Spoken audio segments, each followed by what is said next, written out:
प्रिय श्रोता नमस्कार, म तपाईलाई एउटा निकै मर्मस्पर्शी कथा सुनाउन आइपुगेको छु। कथा अब सुरु गर्छु, कृपया ध्यान दिएर सुन्नुहोला।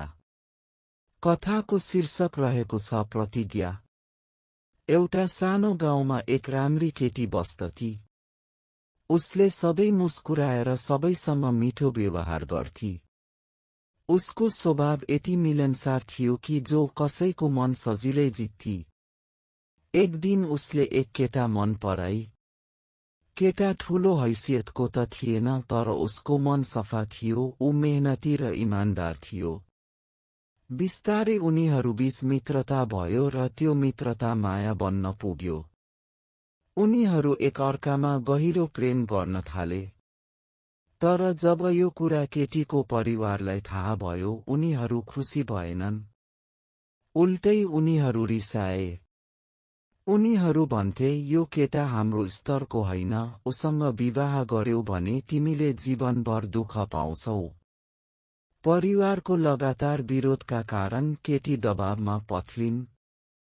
उसले कहिलेकाहीँ रिसले केटासँग झगडा गर्थी। केटी कहन्थी, तिमी मलाई कति माया गर्छौ, तर केटा शब्दमा कमजोर थियो। उसले राम्रोसँग अभिव्यक्ति दिन सक्दैनथ्यो, जसका कारण केटी झन् चिडिने गर्थी। उसकै परिवारले पनि उही कुरा भन्दै उसलाई भड्काउने गर्थे।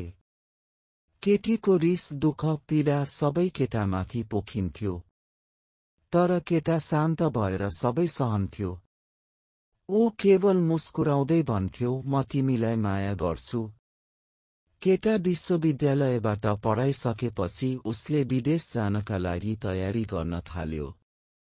विदेश जानु अघि उसले केटीलाई भने, म तिमीलाई राम्रो शब्दमा भन्न सक्दिन, तर म तिमीलाई जीवनभर माया गर्न चाहन्छु। तिमी तयार छौ भने म तिमीलाई सधैँ साथ दिनेछु। तिमीका आमा बुबालाई मनाउने जिम्मा पनि म लिन्छु। तिमी मसँग विवाह गर्न चाहन्छौ? केटीको आँखामा आँसु आयो। उसले खुसी हुँदै हो भनी। केटीका आमा बुबाले पनि केटाको प्रेम र प्रतिबद्धता देखेर अन्ततः स्वीकृति दिए। त्यसपछि उनीहरू लगनगाँठोमा बाँधिए। केटा विदेश गयो, केटी भने आफ्नै शहरमा बसेर काम गर्न थाली।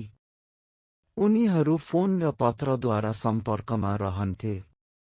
समय कठिन थियो, दूरी धेरै थियो, तर उनीहरूले कहिल्यै हार मानेनन्। उनीहरूका लागि प्रेम नै बलियो धागो थियो।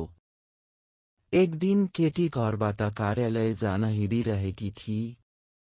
सडक पार गर्दा अचानक एउटा गाडीले उसको नियन्त्रण गुमाएर ठक्कर दियो। केटी गम्भीर घाइते भई होस गुमाई। कतिपछि उसले आँखा खोल्दा आफ्नो आमा बुबालाई रोइरहेको देखी। तर उसले बोल्न खोज्दा आवाज ननिस्केको थाहा पाई। उसले धेरै प्रयास गरिन्, तर उसबाट केवल आवाज बिना सास निस्कन्थ्यो। डाक्टरले बताए, उसको मस्तिष्कमा चोट लागेको छ, अब ऊ जीवनभर बोल्न सक्दिन। यो सुन्दा केटीको संसार नै अन्धकार भयो। केटीलाई घर ल्याइयो। सुरुमा सबै पहिले जस्तै लाग्थ्यो, तर एउटा चीजले उसलाई असह्य बनायो, फोनको घन्टी। त्यो घन्टी उसलाई पीडाको सम्झना दिलाउँथ्यो, त्यो प्रेमको, त्यो प्रतिबद्धताको। उसले केटालाई केही भन्न सक्दिनथी। उसले अन्ततः आँसु पुस्दै एउटा पत्र लेखी, म तिमीलाई अब कुर्न सक्दिन। हाम्रो सम्बन्ध यही सकियो। म अब तिमीको योग्य छैन, अनि लगनको औँठी पनि फर्काइदिई। केटा बारम्बार फोन गर्थ्यो, पत्र लेख्थ्यो, तर केटी केवल आँसु झारेर पढ्थी। उसका बुबाले देखे छोरीलाई झन् दुःख भइरहेको छ। त्यसपछि परिवारले अर्को शहरमा सर्ने निर्णय गर्यो। नयाँ ठाउँमा केटीले नयाँ जीवन सुरु गर्न थाली। उसले चिन्ह भाषा सिक्न थाली। उसले आफैलाई सम्झाई, म अब पुराना कुरा बिर्सनुपर्छ। म बाँच्न चाहन्छु। एक दिन उसको पुरानी साथी भेट्न आई। उसले भनिन्, ऊ फर्किएको छ, तिमीलाई खोज्दैछ। केटीको मुटु डुबडुब गरियो, तर उसले भने, कृपया उसलाई भनिदेऊ, म उसलाई बिर्सिसके। समय बित्दै गयो। लगभग 1 वर्षपछि त्यही साथी फेरि आई। यसपटक उसको हातमा एक विवाहको कार्ड थियो। उसले भनिन्, ऊ अब विवाह गर्दैछ। केटीको आँखा भरियो। उसले कार्ड खोलिन्, तर कार्डमा आफ्नो नाम देखी। अचम्म मान्दै ऊ के सोध्नै खोज्दै थिई, केटा आफै त्यही देखा पर्यो। उसले अब बोल्न सक्दैनथ्यो, तर उसले चिन्ह भाषामा बिस्तारै हात हल्लाउँदै भन्यो, म 1 वर्षभन्दा बढी समय चिन्ह भाषा सिक्नमै लगाए। तिमीलाई भन्न चाहन्थे, म तिमीलाई अझै माया गर्छु। म हाम्रो बाचा बिर्सेको छैन। मलाई मौका देऊ, म तिमीको आवाज बन्न चाहन्छु। केटीको आँखाबाट फेरि आँसु खस्यो, तर यो पटक पीडाको होइन, खुसीको आँसु थियो। फर्काइएको औँठी फेरि लगाइन्। उसले मुस्कुराउँदै भनिन्, अब म सधैँका लागि तिमीकी।